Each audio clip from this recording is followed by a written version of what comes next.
Now, there have been chaotic scenes in Argentina as tens of thousands of football fans paid their final respects to Diego Maradona. Police were unable to contain the vast numbers who'd come to see his coffin on display in Buenos Aires. Maradona, who for many was the greatest footballer in the history of the game, died of a heart attack yesterday at the age of 60. Katie Watson has this report. The tears didn't stop. All day, mourners filed through the doors of the presidential palace.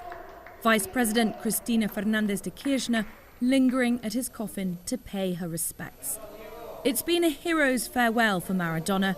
Lying in state is an honour afforded to few in Argentina, a mark of just how loved he was here. Argentinians waited patiently for hours,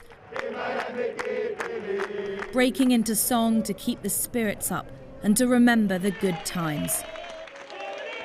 Football has died, so we have to remember him in the best way. He was one of the best. That goal with the English, we'll never forget that. This crowd here can't be explained just by Argentinians' love of football. Yes, it's important, but it's much more than that.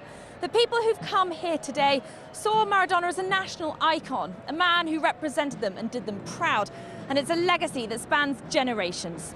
As mourners left the palace, for some, it was too much to process.